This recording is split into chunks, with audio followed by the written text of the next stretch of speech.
Highways, utilized by players to easily travel far distances, are perhaps the most vital build in Minecraft Anarchy servers. Typically made of the strongest obtainable block, obsidian, these massive roads tend to stretch thousands of blocks, or in PurityVanilla's case, all the way to the end of the world. But how do massive projects like this get accomplished? In today's video, we'll explore the various protagonists and antagonists in the story of PurityVanilla's Nether highways. Because each one block traveled in the Nether is 8 blocks traveled in the overworld, building highways in the Nether allows for players to travel significantly faster than they would using the overworld highways. Due to this, many original players built personal tunnels in the Nether to get to their bases. The need for such tunnels, however, diminished on June 28th of 2019, when players StarBaron and Tip-Top Bop created a group called the Pathfinder Coalition, better known as PaCo, with the goal of creating not just tunnels, but highways for all players to use. They dug out 3x3 tunnels, heading each of the cardinal directions. Although the group did not tunnel very far, relatively speaking, only making it about 5,000 blocks in each direction, PaCo also began work on a square-shaped ring road connecting all 4 highways at 2.5 thousand blocks out, allowing players to travel between highways without venturing to the dangerous Nether spawn. About 2 months after its founding, however, PaCo would soon dissolve due to inactivity and the threat of hostile players, with its members spreading out to various other factions across Purity. It would take another 3 months for a new group to spring up and continue work on the highways. In November of 2019, the player POPCAT formed a faction called the Nether Highway Construction Team, or NHCT, which aimed to expand all the highways to 60,000 blocks out, as well as make a ring road at 30,000 blocks out. Unfortunately, the group fizzled out of existence before completing its goal, but it did manage to stretch some of the highways to about 30,000. It's not exactly a surprise that both of the original Nether highway building groups wore out before completing the project. After all, PurityVanilla's Nether goes about 62.5 thousand blocks out, the equivalent of 500,000 blocks, currently the world border, in the overworld. Making highways out that far is a monumental task. Of course, in Anarchy, that doesn't mean it won't happen. On March 3rd of 2020, StarBaron, the founder of the now dissolved PaCo faction, began a revival with the creation of PaCo 2. PaCo 2 aimed to take the Nether highways further than ever. The group dug out all the way to the world border, finally bringing the highways as far as they could go. However, trouble lurked just around the corner. StarBaron eventually became inactive, and the highways were ravaged with griefers such as GriefU.exe, Cautamorda, and Eulogy Singer. Because most of the highways were made with stone brick and cobblestone, or just carved straight out from the netherrack, tens of thousands of blocks along the highways were able to be quickly destroyed by using withers and TNT. The highways were falling apart at the seams. With the project on its last legs, and some of the members giving up hope entirely, it was time for new leadership. That's when Owo stepped in to fill StarBaron's shoes.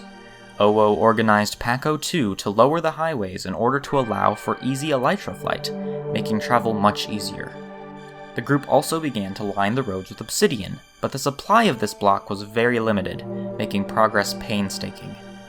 As progress began to slow again, a well-known faction, called the Grey, decided to lend a hand. Led by the player Jamool, the Grey created a new faction called the Spawn Infrastructure Project, or SIP. Jamool began inviting people to the SIP, and one of these players, known as Dika, turned out to be the key to finally completing the Nether highways. Dika had built a massive AFK obsidian farm by himself. Using obsidian, SIP could make the highways impenetrable to TNT and withers. SIP assembled 4 teams, each with its own captain and divided by time zones, to line the roads with obsidian. This SIP project, which came to be one of many, was known as Obsidian Roads, or OR.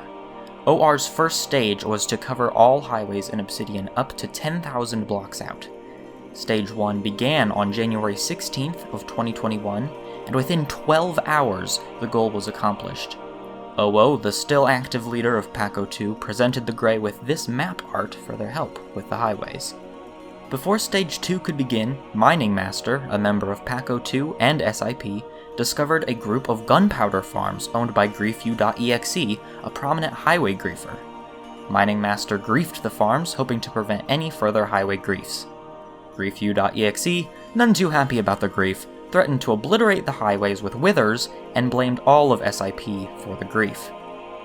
Due to SIP's rule against griefing, and because SIP thought that Mining Master had griefed in the name of the Grey, Mining Master was removed from SIP. On January 31st, the Eastern Highway was completely covered with obsidian. The other highways quickly followed suit, with the Southern Highway being finished on February 9th, the Western Highway on February 14th, and the Northern Highway on February 22nd. Each time a new highway was completed, the group's desire to keep going dwindled, and eventually a few of the members were spending 22 combined hours over the weekend on building.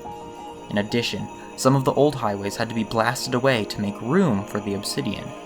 But at long last, all highways were protected from being easily griefed.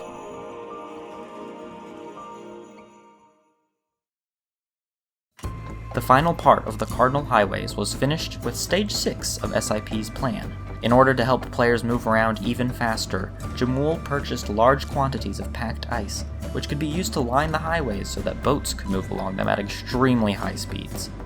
Zushan, a member of the faction Invitica, gave SIP coordinates to Station Zebra, an AFK ice farm previously used by PaCo.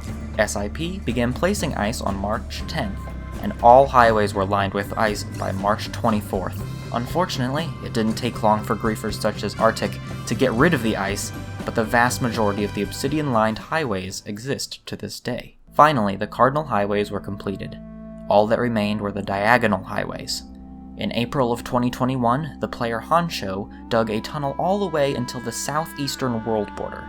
Honcho took a screenshot of his progress, which prompted Jamool to give him supplies to use exploding beds and cover the path with obsidian. Honcho and the player Reggie Reckless worked together on the highway with some help from SIP until May. The highway currently sits unfinished at around 25,000 blocks. Construction on the northwestern Diagonal Highway began on August 5th. Jamool helped to gather materials with the players Burning Wolf, Raghav MC, and Malty. Later on, Mining Master was reintroduced to SIP due to his continued hard work on the highways and road monuments. Mining Master would go on to continue helping with the highways with SIP. At around 20,000 blocks out, SIP discovered that a player named JKV002 had already dug out a tunnel, and he too joined the group. Working together, SIP was able to complete this diagonal. As of now, the other two diagonals are not yet complete or flight ready. It goes to show that a highway builder's job is never done, especially when there's so many players willing to grief them. For now, it's up to groups like the Spawn Infrastructure Project to finish and maintain what they have started. But here on PurityVanilla, you never know what could happen next.